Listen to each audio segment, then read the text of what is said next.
Speaker's Corner aboard the Villa Vie Odyssey, hosted by Kit Cassingham. Good evening, residents. It's Speaker's Corner time again.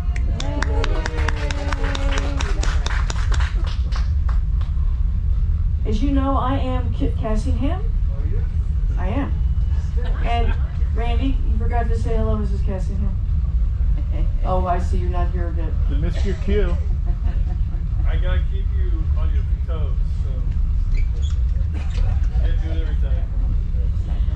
So Kathryn has had taught college for 34 years at either a New Jersey or a Texas university. She's published poetry books and scholarly articles about the medieval and Renaissance periods. Tonight, Dr. Kathryn Jacobs presents Shakespeare's Contemporaries and the Essex Rebellion. Help me welcome Kathryn. Hello, you can hear me? I'm not popping too much? All right, not popping, good. Okay, this lecture really focuses on the beginnings, the origins of the English language theater as we know it. There was a medieval theater before that, and I'll do a little contrasting as we go along, but the origins of the theater and the way it was from the get-go immersed, tangled, if you will, in politics, all right? Not particularly through any fault of its own. As you will see, it was integral.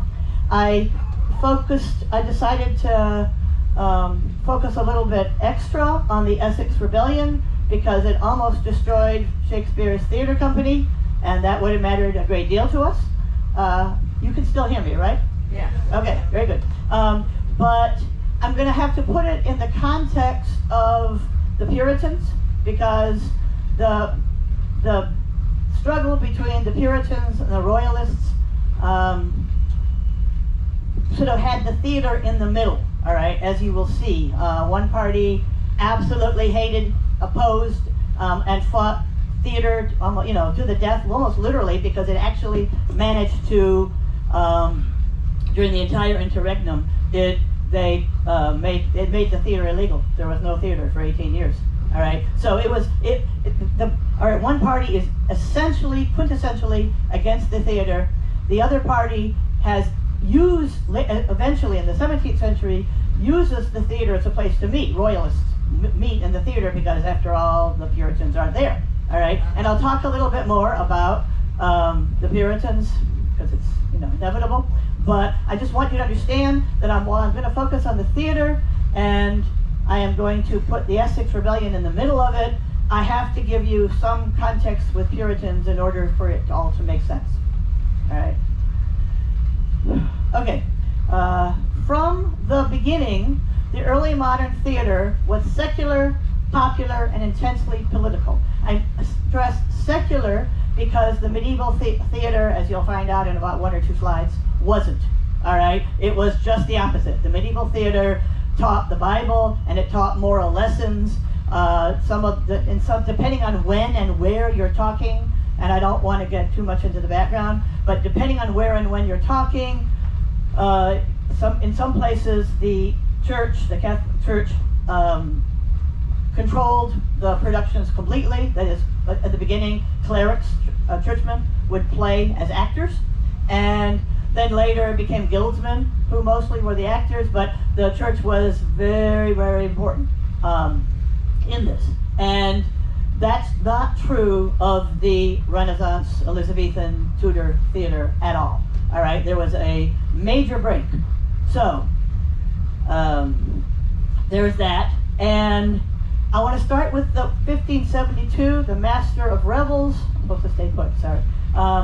In the Master of Revels, because he was put in charge in that year of both licensing and censoring acting companies. Now, licensing means that every theater company that arose, and this is a very, very, very London-centered thing. It's not exclusively London, as you'll find out, but London was where it was profitable. London where the numbers are. and London was where it was immensely popular. He was put in charge of licensing. Licensing meant that every theater company had to be under the protection of a high noble. So Shakespeare's company was the Lord Chamberlain's company. Later it was the King's men. All right. There were the Lord Admiral's men. There were different companies at different times. But if they were known by the noble that they were under, and if they didn't have a noble, they were considered legally vagrants and sturdy beggars.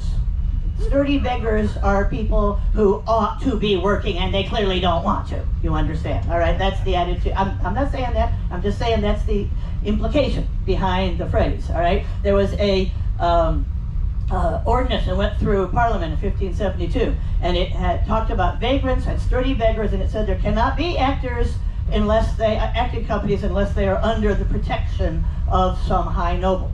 All right, and that was both a plus and a negative. All right, it was obviously a negative in that maybe I should just say obviously, but it was a negative in that they were subject to censoring. All right, whatever the Tudor government did, basically you cannot play something that doesn't fit with the Tudor line, is what it comes down to. And yes, that is obviously a restriction on freedom of creativity. All right. On the other hand, they were under the protection of a noble, and before this, you had the theaters. I mean, this is a very new thing in the secular drift of this is new, but the companies that were before this time were wandering. They were traveling from place to place, putting on performances.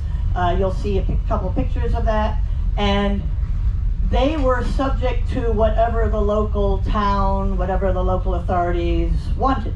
All right, and local authorities could be quite contradictory and difficult. All right, so on the positive side, once they agree to, my word is follow the Tudor line. Once they agree to toe the line for the central government, this is part of the centralization of power at this time. All right, they don't have to worry about local rules.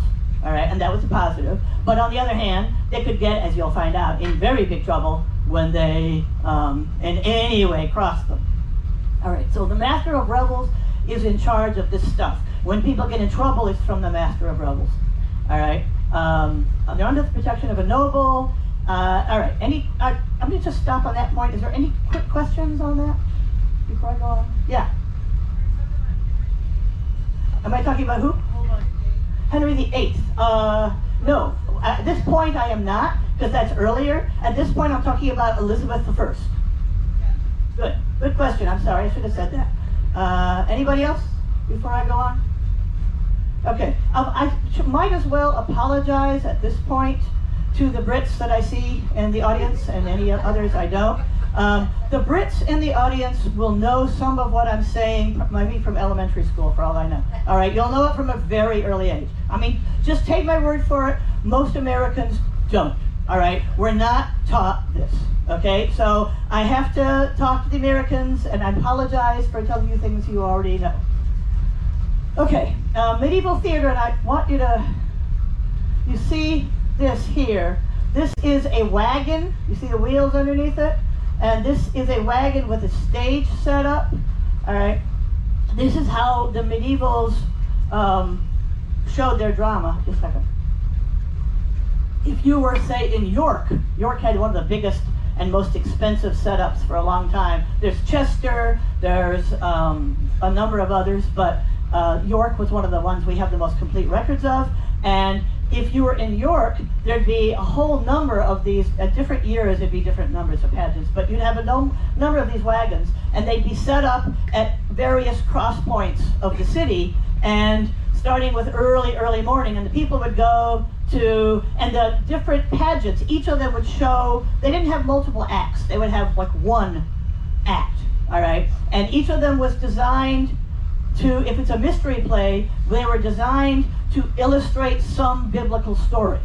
So they would be more or less consecutive, early morning, they would illustrate one, people would watch it, and they go from one pageant to another, and it lasts pretty much all day. And I think it was probably, you know, I mean, it's very different from their normal lives. Remember, most people are agricultural, all right? So this would be sort of cool, but this is how they did it in these pageants. And those are what we call the mystery plays. The morality plays were basically illustrated a story, teaching you virtues. The most common virtue they used to teach is temptation. If you watch a temptation play, you would watch somebody give into temptation always. Nobody ever says no to temptation, ever, all right? They would give into temptation. They would really enjoy it for a brief period of time. Disaster and misery would befall them. They would repent, and then they would be saved, all right? And that's your typical morality play. Okay, so this is what people were used to. We have them from the early 1300s. We don't really know how early they started. They were becoming rapidly less popular, and it's one of those chicken and the egg things. We know that you brought up Henry VIII, but all right, when the Anglican Church was founded in England, there was an active and very deliberate suppression of the mystery plays. Some of them deal with things that the Protestants have decided are not really part of the Bible. They were associated with Catholicism. Anyway, they squashed them on purpose, but they may have been getting less popular. Yes. Oh, sorry. They may have been getting less popular. You know, it's hard to know which one came first. All right, so my point here is that they're didactic, they're teaching, there's a huge break between the medieval plays of these 100 years and what happened in the last half of the 16th century. I mean, it's really different. The plays are being suppressed, the plays are maybe dying on their own, it's hard to know, and several things happened. All right. I just give you a couple dates, you don't have to pay any attention to it. While the medieval mystery and morality plays are dying, a group of Italian actors settle in London, and Italy had already sort of had a burgeoning commedia dell'arte. I cannot pronounce that, sorry. Anyway, their theater was burgeoning, and these actors were familiar with, came from that theater tradition, and it got people in London very excited, and it got them ideas, all right? We can do that too, basically, all right? So, where do we put out these plays if we're gonna start doing plays? Well, they didn't have any theaters at the time, all right? Because that's not what, as you saw in the last picture, that's not what the medievals did, all right? What they did have were bear baiting pits. They called them gardens, although it's really hard for me to use that word in this case, all right? This was not a pretty thing, okay? I can't help it, all right? What they did is they took a bear, chained him, put him in, see this picture there, that's the bear? They put him in this big square someplace, and then people came in with dogs, and the bear always dies. Sorry, the purpose is to kill the bear. But in addition to killing the bear, a lot of the dogs died, depending on how fierce the bear was, all right? I mean, it was, like I say, it was bloody, and it wasn't anything I personally would find very appealing, but they were somewhat popular, and they were useful to the first people who produced theaters, because as you'll see, there's an open spot here, and then blocked off, there's an audience spot. So you could adapt them to become the first proto-theaters, if you will. And that's what happened, basically. So they turned the bear baiting pits into theaters. The actors got people's interests. The first play started being written, produced, and the public loved it. Okay, I'm going to give you some numbers. These numbers, when I get to them, I just want to tell you, they're based on the best numbers we have. They're also based on some assumptions, and you know, assumptions can be wrong, all right? But however you look at it, the Theatre of London was very popular and right away. All right, so 1567, the first Red Lion Theatre was built. Then you have the Rose Theatre. I'm skipping a couple things. The theater, I don't care that you remember these things. I'm just pointing out that with all these theaters are being built like within a few years, there was a market for them. People don't, theaters were relatively expensive to build, and people don't do it unless they think that they have a good reason to. All right. I also want to point out the 1572. I've talked about this before, but what I didn't mention was, when I was mentioning the vagabonds and the sturdy beggars, all right, what I didn't mention is that when you had those companies, those little smaller companies that were wandering around England producing things, although they pretended it was about vagabonds, and I'm not saying that wasn't an excuse, it seems to have been a minor obsession of theirs,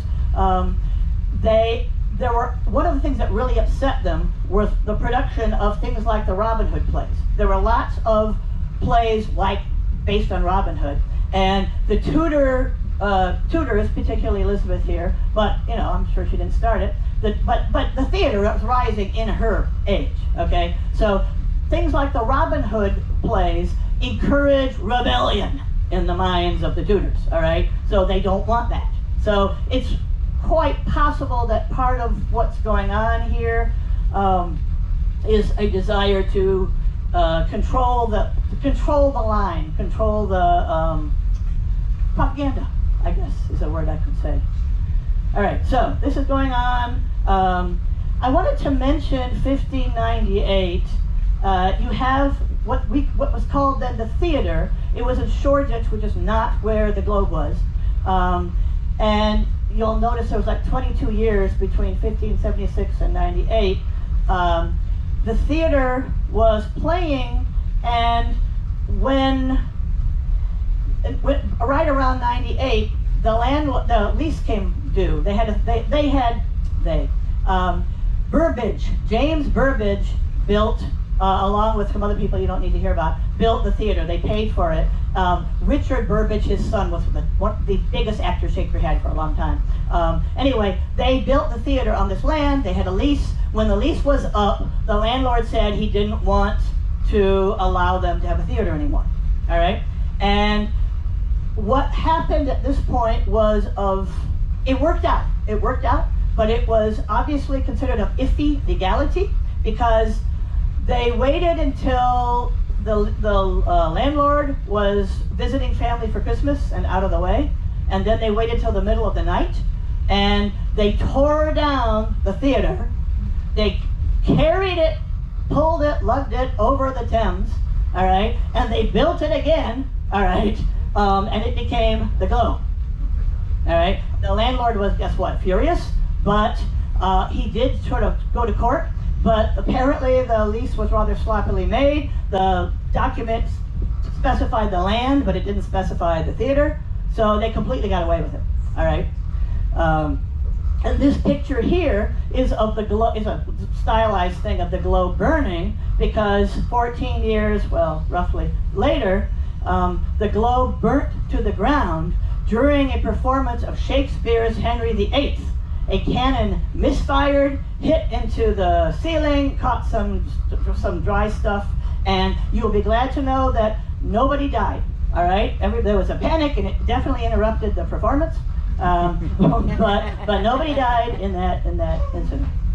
All right, anything on quick before I go on? Okay. Everybody here knows the power of mass communication, all right? This is a period from like 1500 to 1600. London went, and these are all estimate numbers, by the way, and I didn't do the original research, but went from like 50,000 to over 200,000 people within the same relatively small area. They weren't talking, they're not going out very far in the suburbs. So there was an explosion of people. And so they have all these people, and the theater is cheap, and I'll give you some numbers on that. So there hasn't been anything like this, all right? So Elizabeth was many things, but she was not a stupid woman, all right? And she and Walsingham and Cecil and all her people very quickly realized that this was a great way to access popular opinion in a really efficient way. So they were very, very interested in the theater. All right, so first, I want to show you this picture. Oh, sorry, gotta go back. Nope. Yeah, middle. Okay, You see all these people here. This is called the pit. There are no seats in the pit. All right, it's standing room only. You have the people who pay to come in. It only costs 1 cent to come in. You have people who are selling nuts and dried fruits and things like that. All right. Sometimes if they're really mad at if people were really mad at didn't like the performance, they would throw them. So I would have sold something softer. But anyway, they did. They sold these hard things that people could throw. And the other group of people who are in the pit and are the prostitutes, because, all right, it was illegal in this period. I don't mean it didn't happen. Please do not confuse those phrases, all right? I just mean that it was not legal to have a public brothel in the environs of London, all right? So if you were in the know and you knew some really special place, you probably could go there, all right? I mean, nobody really doubts that it happened, but the general run-of-the-mill person who wants a brothel goes right outside, just walks basically outside London to the suburbs, all right? And the suburbs were known for two things, the brothels and the theaters, and they were very close by, all right? So among other things, you'd have the prostitutes who'd be, they'd pay to get in for a cent and they'd be wandering looking for customers, all right? So it's sort of it's crowded, it can be a little rough, all right? But that's the pit. And then you have these areas here are balcony seats, basically. Excuse me. And depending on where they are different prices. So there are 4 cent seats, there are 2 cent seats, etc. You could pay different amounts. And the way they did it was really simple. There were different doors. So there's one door you go in if you want to go for the pit. Everybody who goes in that door pays a cent. And then there's another door for the 2 cent balcony seats, and there's a better door yet, a different door, for the 4 cent balcony seats, all right? But this is basically how they did it, and I want you to picture, because you could get a maximum by by all the counts we have, of 3,000 people in that theater. I don't mean there were always 3,000 people, obviously there wouldn't be, all right? But we're talking lots and lots of people very crowded together, and they are open to the sky. We have different accounts. If it rained a little bit, they might it makes me think of football in America. If it rained a little, they might just keep going. If it rained a lot, they might delay it. They could be canceled if the weather is bad. They didn't tend to have a lot of performances of these in the suburbs here in the winter because of weather. There wasn't any heating or anything like that. But you got a whole lot of people in this kind of circumstance, and you're an actor on this stage, and there are no mics. All right. This is a very small room, and I have a mic. All right. So I just a picture trying to shout yourself to all those people. I find it amazing. All right. Also, I wanted to point out, and this is just a little extra information for you, but it always interests me, that they have during the season when they're producing plays, they have new plays every 2 or 3 days. Like having 2 completely different plays a week, all right, would be common. Now, if you're an actor, that means you have 2 or 3 days, all right, to try to learn your part. Now, I'm sure you are very good at memorizing, highly skillful at this, much, much better than I am, but it's hard to be perfect at this for this reason. Hence, you get prompter's copies, and before I'm done, I just want to show you this next picture. You see that guy right there? He is a prompter, all right? So the audience over here and the audience there, they can't see him, or at least they're not supposed to be able to see him. He's down, all right? But he has a copy right there, and the actors are here, and he is mouthing. He's silently mouthing all the parts. Now, I don't think that would do, if you just had never studied it at all, I don't think that would be enough to, I don't think you could just lip read everything and just do it on the spur. But I presume that they spent some time doing some memorization, and then if they didn't remember or there are problems, they would look at the prompter. And I have really fond feelings about prompters because the number of plays that we have in existence only because that there was a prompter's copy that survived is a wonderful thing to me. Anyway, you have all these people, you have the prompter's copies, you have actors putting out, a couple plays a week if they're successful.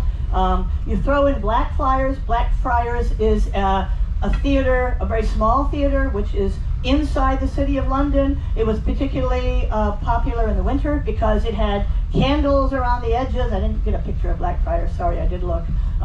It had candles around the outside, and it has a ceiling. It's not open like that, and it is to some degree heated. All right, so it was popular. It was also much more expensive. It cost like 8 cents to go to Blackfriars. All right, but when you add all this together, all the best crunchers say that there between 10 and 20,000 people attended the London theaters. Remember, there's multiple theaters. All right, weekly. All right, now that's despite having a local population of only roughly 200,000, and some of them were Puritans, whom I'll talk about later, but they didn't go. All right, so you can see the popularity. I mean, people must have gone again and again and again and again to the theater to possibly make anything like that true, and no wonder Elizabeth saw it as a PR opportunity. Okay, yes, this one will work. All right, anything else here quickly?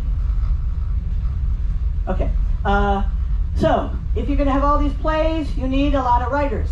And the general way, if you were writing for the theater, you wrote your play, you brought it to one of the companies, you sold it to them flat out.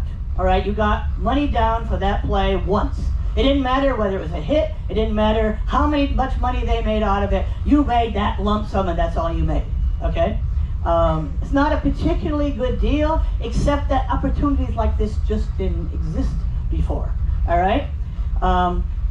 Before that, if you were a literate person, you could make your living in the church. You made your living, maybe a certain number of them, but not so many, as a scribe. Remember that until, well, roughly the Gutenberg, but I don't want to get into it. There's not only not a printing press, there's not, there's not paper as we know it. There's just parchment. It took like a whole, what do you want to call it? A whole sheep come in what? Herds.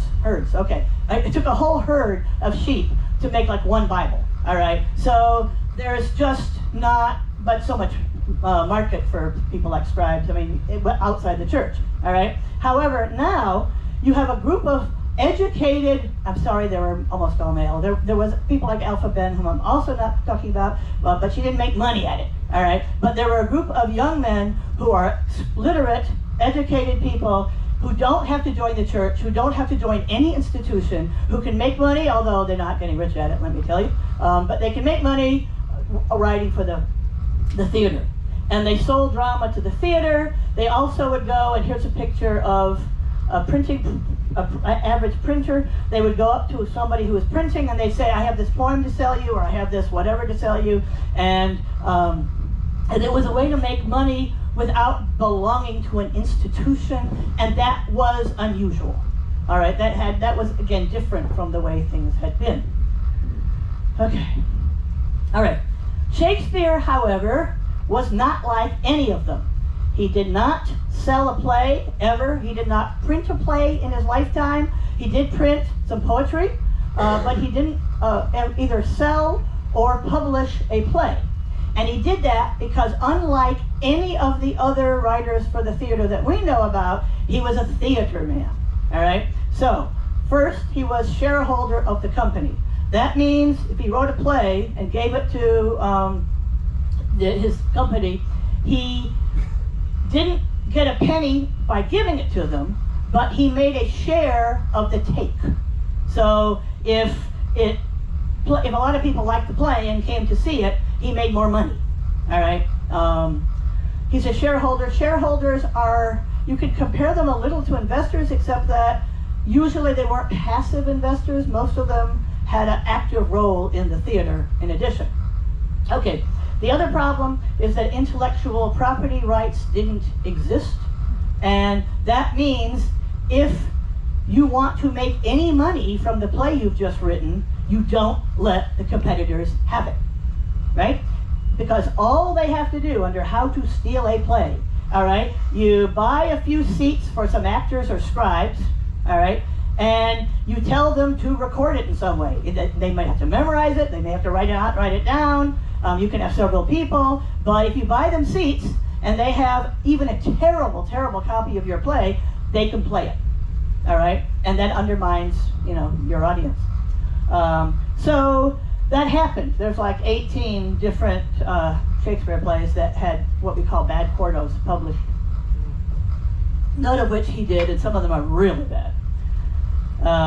He published a few things, like the Sonnets and the Rape of Lucrece, mainly when the plague closed the theater. When the plague hit, they would tend to close theaters to try to minimize contamination. And then he would publish something. All right, any questions on this quickly before I go? All right. Okay, so here's the world. I mean, I'm sorry to have to take so long at it, but this is the world I'm trying to create, and it's changing fast, all right? So I talked about Shakespeare as a theater man. He did a lot besides write plays. For the first place, he was an actor himself. Now, we don't know most of the parts he played, all right? They don't have playbills that I print out in this period of time, all right? But they sometimes would post a piece of paper. We have a lot of people who are keeping journals right now, and so we know a lot of things from the journalists. But he played parts like Duncan in Macbeth. He played a couple rural guys in As You Like It. He played the king, the older father king in Henry IV, not Hal. He played the ghost in Hamlet. He played some other parts, but we have no evidence that he ever played star roles, all right? He knew what it took to be an actor, though, and he knew the people that in his company. He could write for them in particular. We know, for instance, that when he had fewer women, well, they were boys. All right, we'll start over. When they had, there were no female actors at this point. So female actors are being played by boys for the most part. There's a couple older guys, adults, who played women, but it was very rare. All right. So when he had more boys in his company, he would have more women on the stage at once, and when he had fewer, he'd have fewer. I mean, there's evidence that he didn't just write a play, but he wrote it for them. All right. So he was an actor, and he knew what it took, what his people could do. Obviously, he was a playwright. He also was a leaseholder and tenant. We know that there is a lease document for the Globe, which leased it to William Shakespeare, Richard Burbage, and Sundry. Basically, only those two guys were actually named. So he did that. He was what I would call, I think what we can now call a manager, by which I mean he was involved in casting, he was involved in choosing what plays what they produced. He couldn't possibly write all the plays. If you're producing, even for a certain number of months a year, if you're playing two plays a week, he's not writing all those plays. All right, so he would buy plays, and I will tell you a story about one of them when we get a little further on. So, as well as being a shareholder. In other words, he was, according to the lease, he has a place to sleep. He has a residential room in the Globe Theater. All right, so he's there a lot. All right, he's not just writing plays. He's involved in the life of the theater. All right, these are just quick. I've just quickly thought that you might want to know some of the sources. Lots of journals. They would have theater gossip. They would critique the clothing of the people around. Puritans had eons of not eons. That's not fair. But they had. Puritans put out a whole lot of pamphlets. Pamphlets were what they had really instead of newspapers at the time. That always said what a disastrous, scandalous, horrible place the theater was. And among the things they would say is that people were right out there screwing in public in the aisles while the plays are going on and things like that. If they really weren't going, which of course they're told not to go. I mean, their ministers, I guess I'll say, were firm on that they can't go without terrible sins. If they really aren't there, I don't know how they knew, but I suppose somebody came. And there were various stories when they weren't talking about people screwing in the aisles. They were emphasizing crime, in the theater. And I don't doubt crime happened in the theater. I mean, I don't see how it could not, all right? But anyway, they made the most of all the stories of crime in the theater. And then I thought I would just mention as an example a few of the stories that we have recorded about this kind of thing that are not from the Puritans, because the Puritans because of their relentless attack on the theater, it's really hard to know whether you can take any of it seriously or not. All right, so they're not really considered good sources. But various things would happen. Like at one point, there was a series of people who were molested, basically, in the stairways. If you are a woman and you want to go to the theater, respectable women do not go alone. All right, but your husband might be working, or whoever, your father or somebody might be working, and so you might go with some family member, but you might go with an apprentice, say, or somebody, usually a junior apprentice, because they're not worth as much money yet. But anyway, women would go, and respectable women didn't go to the pit, basically, but they could go and buy seats. So there had been some molestations and robberies in the of women who were climbing up the stairs, and we know this from a particular journal we have. And at one point, a woman went up. she must have been she stopped it. She went up there and she had a valuable necklace on her neck, and there were two guys involved, and the way the guys would work this, the goal was robbery, it wasn't molestation. All right, the guy on top would be there. One guy, but they have to pay for a ticket, of course, to get into this stairway at all. One guy would be up high, and one person would be below. And when a mark went by, the guy below would basically put his hands up her dress. They didn't have underpants or anything in those days, remember? All right, he just put his hands up her dress. The average woman goes, ah, okay, and puts her hands down, and then the guy on top grabs the necklace, all right, which is the goal. So this particular woman was determined not to lose her necklace. So she grabs her necklace with both hands, very, very firmly, screams bloody murder. There's a bunch of people coming up to the theater. A lot of people are pissed about this series of occurrences. So anyway, they catch her, and then they have a trial. And one of the things people did for fun in this time was go to watch trials. They enjoyed it.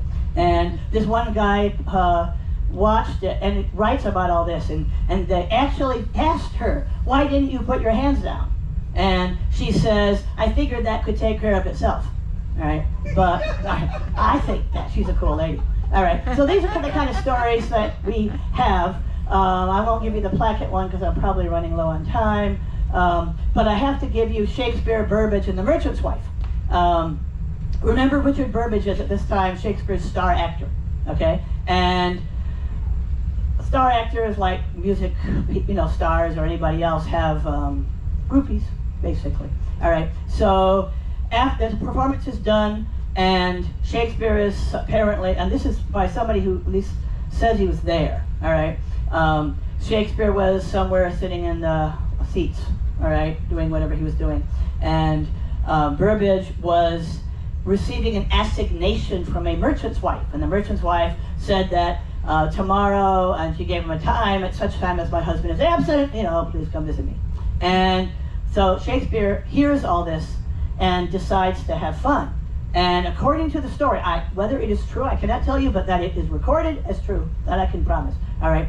According to the story, he was basically thinking he would have some fun with Burbage, so he gets there early, basically, and he knocks on her door. And when Burbage knocks on the door, Burbage is supposed to tell the servant that Richard III is there, because he played Richard III.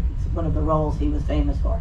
And so Shakespeare knocks on the door and says Richard III is here, and goes up, and according to the journal writer, was at the game, all right, when Burbage, of course, comes to the door and knocks, and Burbage gives the same, Richard III is here, and I wish I was the servant. Imagine the servant. I mean, that must be so much fun.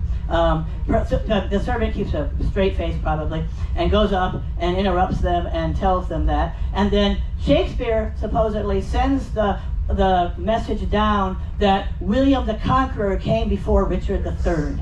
Right? And this is at least a story that's going around. I mean, that I'm pretty sure about. Whether it happened is another thing. All right, so this is the world we're talking about at the theater. There's more social mobility. it's possible, there's somewhat more freedom if you're an educated man anyway. Universities are somewhat broadening their scope, accepting people who are considered of lesser birth, and a few poor scholars like Christopher Marlowe. Yes? Just letting you know you have 5 minutes. Already? Okay, we're going to really change the pace with this. All right. Marlowe has a BA, he has an MA, he's a shoemaker's son, okay? He's a shoemaker's son, and he wrote or heavily influenced all of Shakespeare's first plays, all right? He writes a lot of homoerotic material. I could tell you more about that if I had time. But he's known for some fairly explicit, unlike Shakespeare.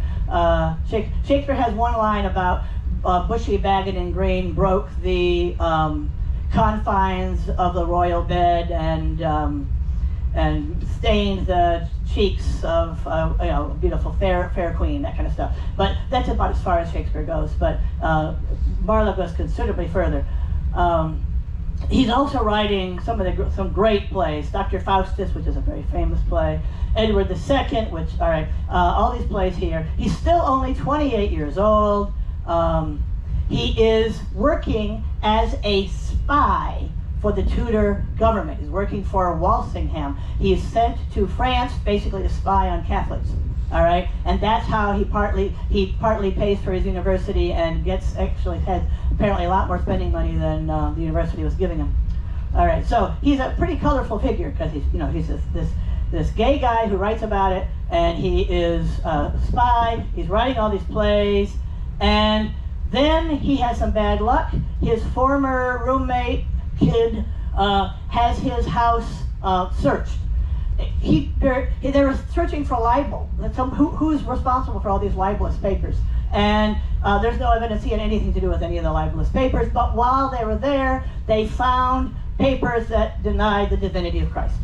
And that's considered atheism, and it's considered a very major crime. He was arrested. He is tortured. Under torture, all right, to stop the torture, he implicates Marlowe. He says that the papers aren't mine, they're Marlowe's. Marlowe visits me all the time, which apparently he did.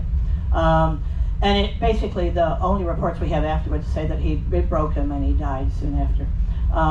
But this makes Marlowe, the government spy, a danger. Now he's facing a trial for atheism, and that makes him just, he's not worth he's bad publicity at that point for the Tudors. So he is murdered in what they call a barroom brawl. We have records from the court on this.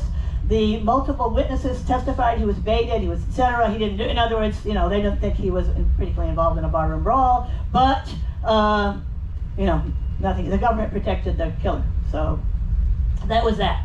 All right. That's the kind of political trouble you can get into. Ben Jonson, who I would also talk more about, went from bricklayer to playwright. He was a very major figure in the time, but I really can't go through it at this moment. However, he wrote something called The Isle of Dogs. We don't have that play anymore. All right, it was suppressed. But The Isle of Dogs was considered so dangerous by the Tudors that they closed all the playhouses for a while. And that's when Shakespeare's company went wandering about, making money by wandering, because they couldn't make money in London. All right, he got jailed several times, but he bounced back.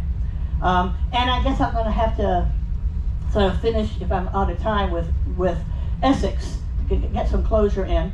Essex is this man up there. He was considered very good looking. He was an earl, privileged, and one of the people that Elizabeth liked to flirt with. She had court favorites that she would basically flirt with.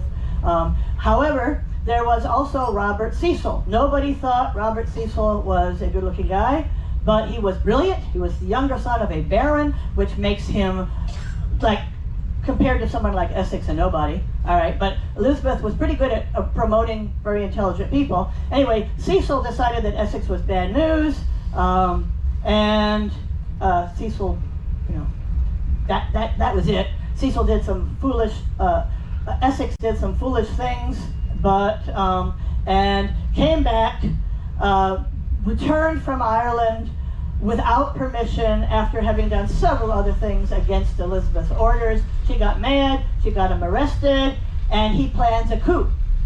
So he is now trying to overthrow the government, and he wants to encourage his followers, all right? To encourage his followers, he goes to the Lord Chamberlain's men, and he asks them to play Richard II because it's about the deposition of a king, and they want to depose Elizabeth, all right?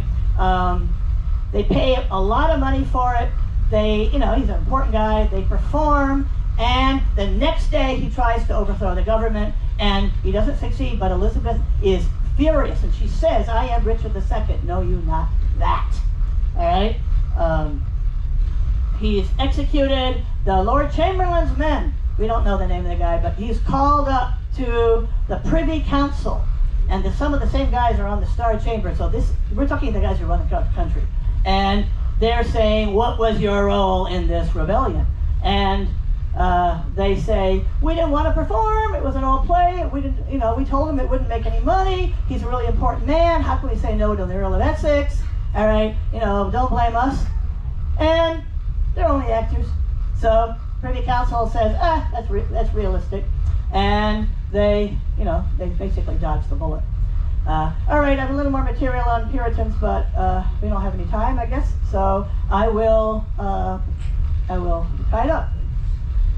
Are there questions or comments or anything? Did the Puritans use the word screwing? No, that's my word. No. They would talk about the lewd and lewd acts, and they would, they were a little more explicit than that. But no, they would not use words like screwing. No, absolutely not. Too bad. They would not approve. They talked about the whore of Babylon. They did things like that. They talked about the sink of iniquity. That was the kind of phrase they like to use more often than screwing. Sink of iniquity. Yeah. Actors today are wealthy. Writers today are medium wealthy. Is that true back in the day too? No. Well, the playwright, the writers. I mean, the writers made enough to. I mean, they weren't starving or anything, but except for Shakespeare. Shakespeare's the only person who wrote plays in this period who made real money. None of the others did, because you sell it. There are various sums of money that are listed, but the sums don't mean much unless you know the cost of living and all that stuff. So you could, these people lived for several years. Marlowe lived for his entire life that way because he got killed at 28.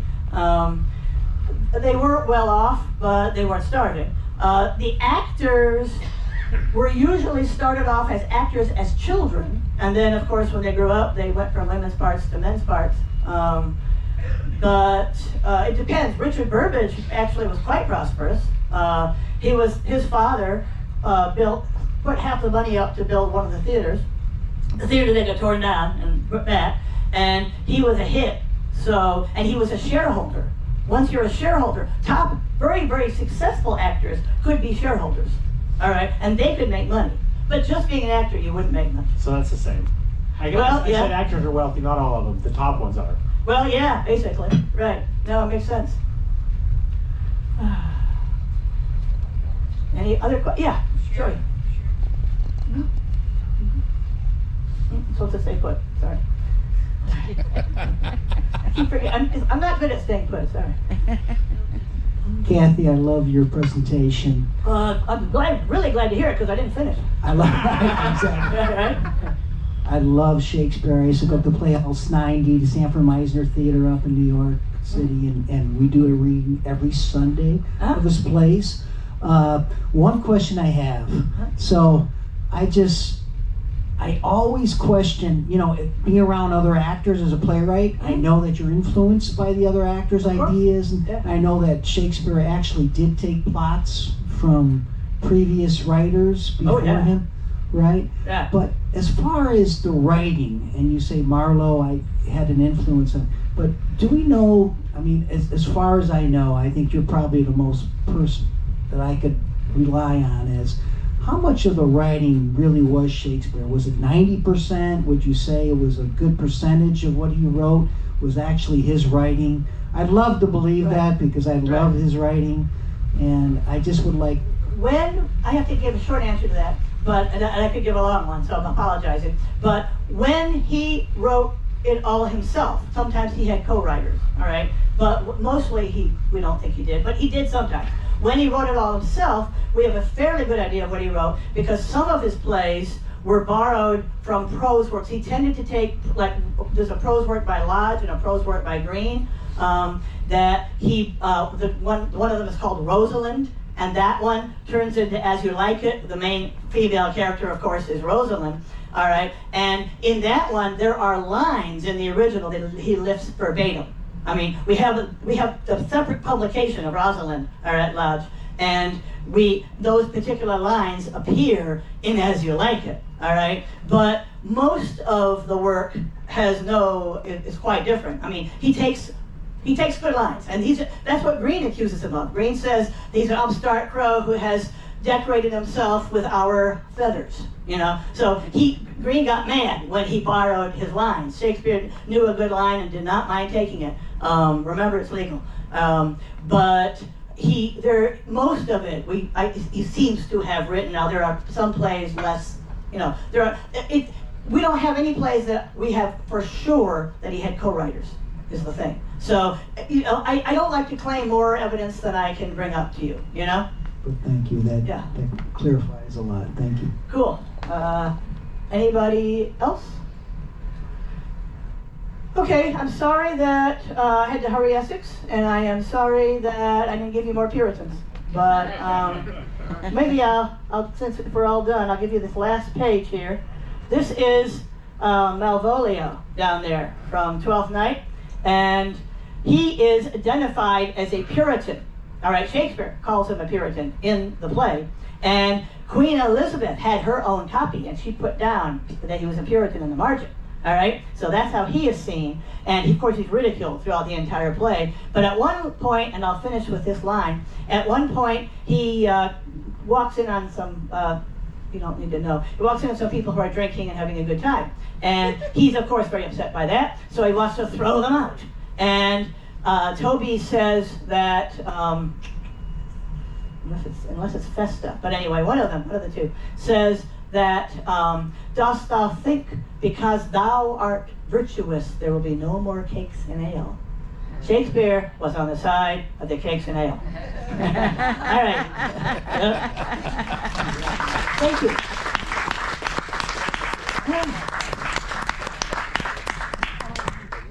Thank you very much. Very educational and informative and fun. I have a lot of wonderful people who contribute to Speaker's Corner. Ollie helps put together whatever promotion he does for it. Jim Gould is my very wonderful videographer and producer. And Walter hides in the back corner, and tonight is Walter's last night. But he has a trainee who we'll pick on more later. I would like to just give everybody an applause. I mean, and the audience is a huge part of Speaker's Corner, so thank you all. Oh yeah.